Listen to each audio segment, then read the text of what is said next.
कल 24 मार्च की रात्रि 12 बजे से प्रधानमंत्री ने पूरे देश में कर्फ्यू लगा दिया है। वास्तव में ये कर्फ्यू है, लेकिन कुछ लोग इसे लॉकडाउन के नाम पर हल्के में ले रहे हैं। हिंदुस्तान को बचाने के लिए, हिंदुस्तान के हर नागरिक को बचाने के लिए, आपको बचाने के लिए, आपके परिवार को बचाने के लिए आज रात 12 बजे से घरों से बाहर निकलने पर पूरी तरह पाबंदी लगाई जा रही है। देश के हर राज्य को, हर केंद्र शासित प्रदेश को, हर जिले, हर गांव, हर कस्बे, हर गली मोहल्ले को अब लॉकडाउन किया जा रहा है। ये एक तरह से कर्फ्यू ही है।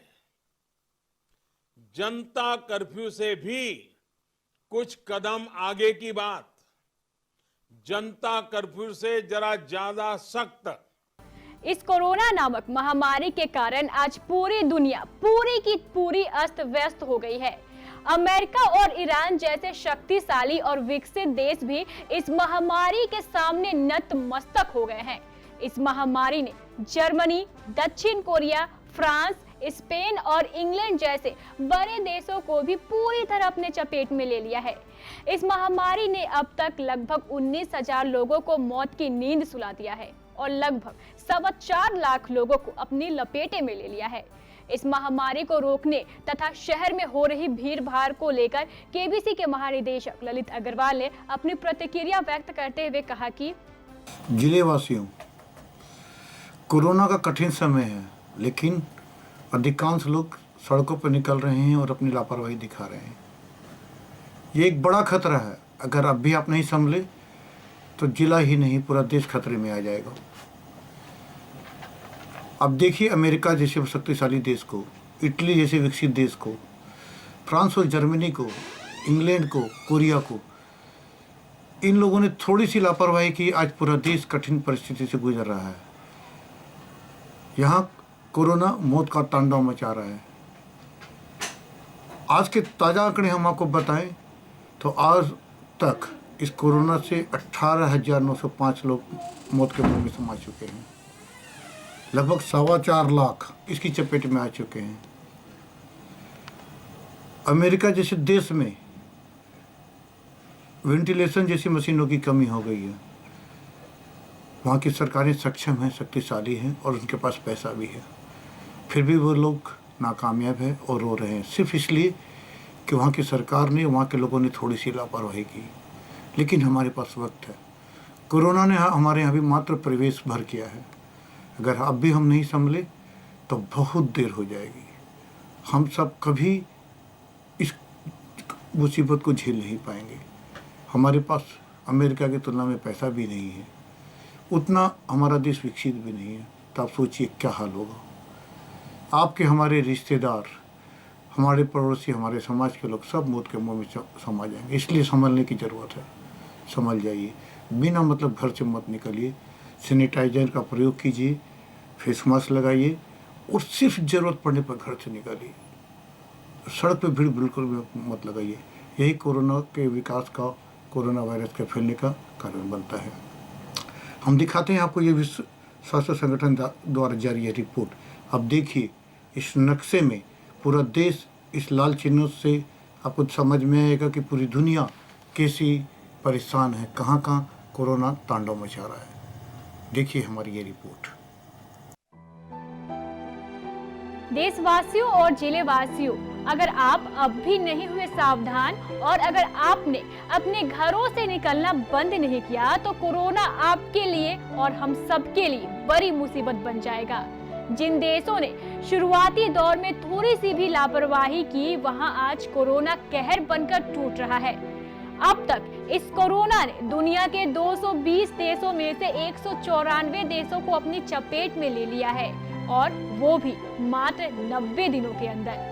इस कोरोना से अब तक 18,905 लोगों की मौत हो चुकी है, जबकि 4,22,000 से भी अधिक लोग इससे संक्रमित हैं।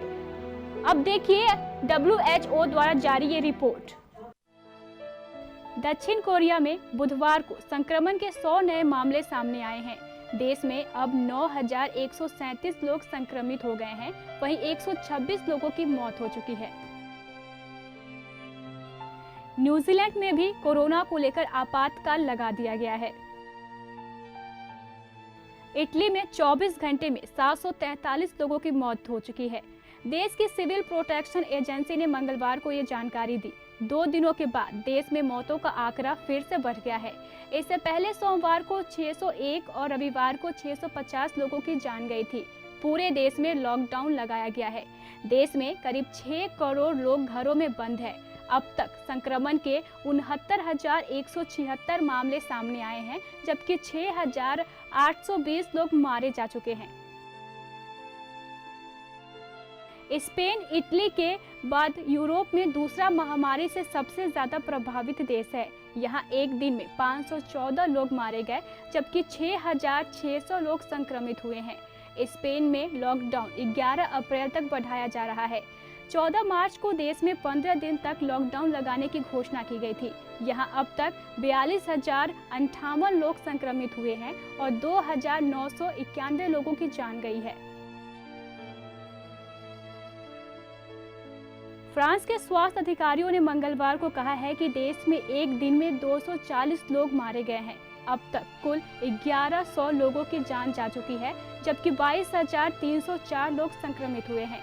इटली और स्पेन के बाद फ्रांस यूरोप में तीसरा सबसे ज्यादा प्रभावित देश है। कोरोना वायरस की वजह से अमेरिकी अर्थव्यवस्था को काफी नुकसान हो रहा है। अमेरिका में संक्रमण की रफ्तार तेजी से बढ़ रही है। यहाँ बुधवार सुबह तक 54,808 लोग संक्रमित हुए हैं। देश में संक्रमण का पहला मामला 21 जनवरी को वॉशिंगटन में सामने आया था। अब तक 704 लोगों की जान गई है। इसमें न्यूयॉर्क में 210, वॉशिंगटन में 123 और लुइसिया में 46 मौतें हुई हैं। WHO ने कहा है कि अमेरिका कोरोना वायरस महामारी का केंद्र बन सकता है। यहाँ एक दिन में 10,000 नए मामले सामने आए हैं। इसलिए सभी लोग हो जाइए सावधान, अन्यथा यही हाल हमारे देश और क्षेत्र का हो सकता है। मात्र 21 दिन तक आप अपने घरों में बने रहे, कोरोना आपके देश से पूरी तरह समाप्त हो जाएगा। Bureau report KBC news.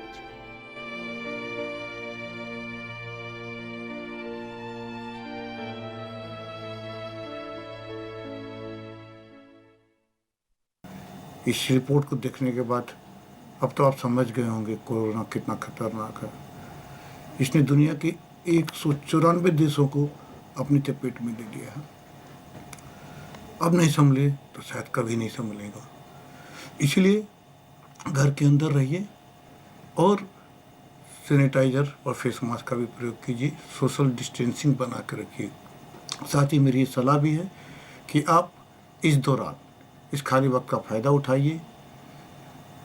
आपके जो बचे शौक़ हैं आप उसको पूरा कीजिए। आपको किताब पढ़ने का शौक़ था, आपको संगीत सीखने का शौक़ था, आपको चित्रकला सीखने की शौक़ था या कुछ और सीखने का या करने का, इस खाली वक्त का फ़ायदा उठा के उन शौक़ों को पूरा कर लीजिए। इसका दोहरा लाभ होगा। कोरोना से भी बचेंगे और आपके शौक़ भी पूरे हो जाएंगे। उम्मीद है आप हमारी अपील को समझेंगे और इस पर अमल करेंगे। धन्यवाद।